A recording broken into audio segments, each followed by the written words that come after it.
মোহাম্মদ শিশির মনি উনি তার নির্বাচনী প্রচারণাকে কেন্দ্র করে বিভিন্ন সময় বিভিন্নভাবে মুসলমান এবং হিন্দুকে একত্রতা বোধ করে বিভিন্ন বক্তব্য দিতেছেন এবং যেখানে তিনি বলেছেন রোজা রাখলে যে সোয়াব, পূজা করলেও সে সোয়াব। উনি মানুষকে এই বিবৃতি দিয়ে মানুষকে পদচারণায় উনি মুখরিত আছেন, কিন্তু এটা আমরা ধর্মীয় গুণ থেকে অবশ্যই আমাদের ধর্মীয় নীতি নৈতিকতার পরিপন্থী এবং আমরা একজন মুসলিম সম্ভ্রান্ত পরিবারের সদস্য হিসাবে আমরা এটা বিশ্বাস করতে পারি না। এবং বাংলাদেশ দণ্ডবিধি 298 ধারা অনুযায়ী এটি একটি দণ্ডনীয় অপরাধ। সে কারণে আমরা বিজ্ঞ আদালতে উপস্থিত হয়ে আজকে আমরা তার বিরুদ্ধে এই মামলাটি দায়ের করেছি। আর আমি এই মামলা দায়ের করার কারণ হচ্ছে আমি নিজেই স্বপরিচিত হয়ে পাবলিক ইন্টারেস্টে এই মামলাটি দায়ের করেছি। আমার জায়গায় যে কোনো ব্যক্তি তার বিরুদ্ধে অত্র মামলাটি দায়ের করতে পারতেন চাইলে। তাদের যাওয়া উচিত কি অনুচিত এটা অবশ্যই নির্বাচন কমিশন দেখবেন। এবং আমাদের যে বিষয়টা তিনি যেখানে ডিরেক্ট ধর্মীয় বক্তব্য দিচ্ছেন সেটা অবশ্যই আমাদের ধর্ম পরিপন্থী, ইসলামের নীতি নৈতিকতা পরিপন্থী। সেখানে অবশ্যই তিনি মন্দিরে গিয়ে মন্দিরের কথা বলতে পারেন, কিন্তু সেখানে তিনি দুইজন ধর্মাবলম্বীকে উনি একইভাবে দেখতে পারেন না। তারা আসলে বেসিক্যালি তারা জন্মসূত্রে এই দলটা ধর্ম ব্যবসায়ী। তারা 71-এ একরকমের ধর্ম ব্যবসা করেছেন, 24-এ এসে আরেক ধর্ম ব্যবসা করেছেন। এই 26-এর নির্বাচনকে সামনে রেখে ওনারা ধর্মকে পুঁজি করে ওনারা মানুষের সিম্পেথি নেওয়ার জন্যই ওনারা এই অবৈধভাবে এই অপরাধটি ওনারা করে যাচ্ছেন, যেটা বাংলাদেশ দণ্ডবিধিতে দণ্ডনীয় অপরাধ। তিনি যেহেতু শাস্তিযোগ্য অপরাধ করেছেন, আপনি যে বিষয়গুলো বললেন এগুলো অবশ্যই শাস্তিযোগ্য অপরাধ। এবং ইসলামকে এভাবে হেয় প্রতিপন্ন করা, অন্যান্য ধর্মের সাথে তুলনা করার মতো ধর্ম ইসলাম নয়। এবং ইনি এটা অবশ্যই শাস্তিযোগ্য এবং বিজ্ঞ আদালত মামলাটি তার কনসিডারেশনে নিয়েছেন। অবশ্যই এটা ট্রায়াল হবে এবং এই মামলা অবশ্যই তিনি শাস্তিপ্রাপ্ত হবেন, সাজাপ্রাপ্ত হবেন।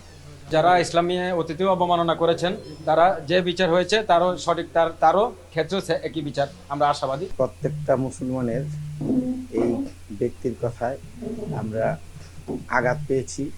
আমরা আমাদের ধর্মীয় অনুভূতিতে আমাদের কষ্ট লেগেছে যে উনি বলেছেন এরকম যে রোজা আর পূজা একে অপরের পরিপূরক।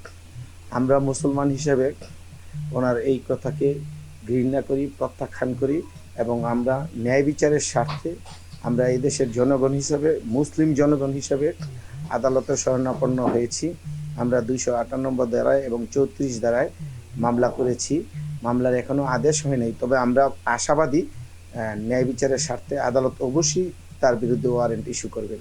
কারণ এই দেশের প্রত্যেকটা মুসলমান তার ধর্মকে বিশ্বাস করেন এবং ধর্ম পালন করেন। উনি যেই বক্তব্য দিয়েছেন এবং এটা অনলাইনে ভাইরাল হয়েছে, এদেশের প্রত্যেকটা জনগণ দেখেছেন। এটা কেউ আশা করে না। আমাদের আবারও রিপিট করতেছি, আমরা ব্যথিত। এরকম আমরা কখনো আশা করি না। আমরা বিশ্বাস করি ভবিষ্যতে আর এরকম কেউ দুঃসাহস করবেন না এবং আদালত অবশ্যই ন্যায় বিচারের স্বার্থে ওয়ারেন্ট ইস্যু করবেন।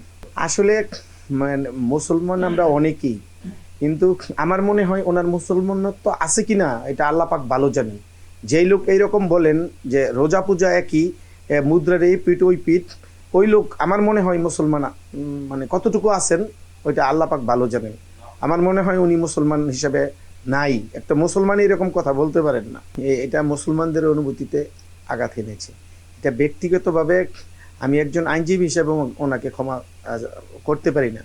ওনার ওপেন জনসাধারণ আল্লাহ পাকের কাছে ক্ষমা চাইতে হবে।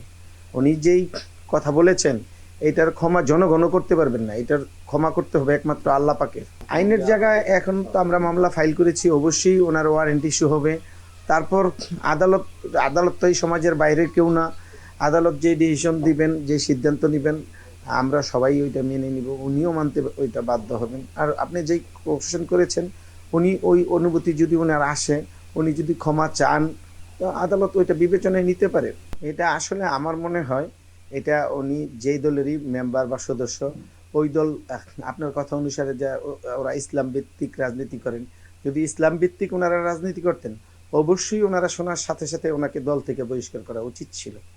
কারণ যেহেতু উনি বলতেছেন যে জামাতের একজন নেতা, তাই জামাত যদি ইসলাম ভিত্তিক রাজনীতি করে, ইসলামকে নিয়ে এরকম একটা কথা বলার সাথে সাথেই, শোনার সাথে সাথেই তার বিরুদ্ধে দলীয় সিদ্ধান্ত নেওয়া উচিত ছিল আমি মনে করি।